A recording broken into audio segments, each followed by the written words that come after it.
अमरावती महापालिका निवडणुकीत पराभूत झालेल्या उमेदवारांनी आधी मुख्यमंत्र्यांना पत्र लिहित माजी खासदार नवनीत राणा यांच्याविरोधात तक्रार केली आणि आता त्या तक्रारीवरच काहींनी घुमजाव केल्याचं दिसून आलं। तक्रारीच्या पत्रावर आम्ही चुकून सह्या केल्या, त्या आमच्या सह्या नाहीत असं काहींनी म्हटलेलं आहे। महापालिका निवडणुकीत पराभव झाल्यानंतर 22 जणांनी नवनीत राणांची तक्रार मुख्यमंत्र्यांकडे केली आणि राणांना भाजपमधून काढण्याची मागणी केली होती। भाजपचा एक मोठा गट नवनीत राणांच्या विरोधात होता आणि त्यांनीच हा खोडसाळपणा केला असल्याची चर्चा आहे।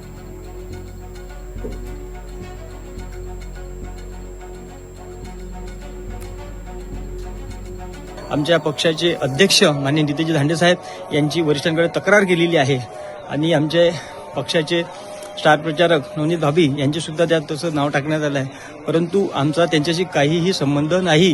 त्या कागदावर असलेल्या सहीशी आणि त्यांच्याशी आमचा कोणताही संबंध नाही। मी त्याच्यावर कोणतीही सही केलेली नाही करता हा खुलासा टाकत आहे। प्रवर्ग अ मध्ये विनोद तानवेस, प्रवर्ग ब मध्ये श्रीमती स्वातीताई निस्ताने, प्रवर्ग क मध्ये सुरेखाताई लुंगारे आणि प्रवर्ग ड मध्ये मी बादल कुलकर्णी। आम्हा चौघाही उमेदवारांचा त्यांनी भरभरून प्रचार केला, त्यांची मदत आम्हाला प्रभागामध्ये झाली। दुर्दैवाने माझा आणि स्वातीताईंचा पराभव झाला, मात्र त्या ठिकाणी नवनीत राणा यांनी आमचा खूप जोरदारपणे त्या ठिकाणी प्रचार केला। आम्हाला विजयी करण्याचा त्यांनी पुरेपूर त्या ठिकाणी प्रयत्न केला। नमस्कार, मी सौ कल्याणी आकाश ताडे, प्रभाग क्रमांक 1 शेगाव राडगाव मधील प्रवर्ग अ मधील विजयी उमेदवार। आमच्या प्रचारादरम्यान सौ नवनीतताई राणा यांचा आम्हाला फार मोठा सपोर्ट झाला, कारण की आमच्या इथे भव्य सभा झाली आणि त्यावेळेस आमच्या बूथचं उद्घाटन पण आम्ही आमच्या संपूर्ण पॅनलनी ठरवले होते।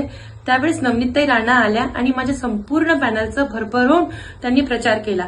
त्यांच्या मार्गदर्शनाखाली मी ही निवडणूक विजयी झाली, त्यांचे मी खूप खूप आभार मानते।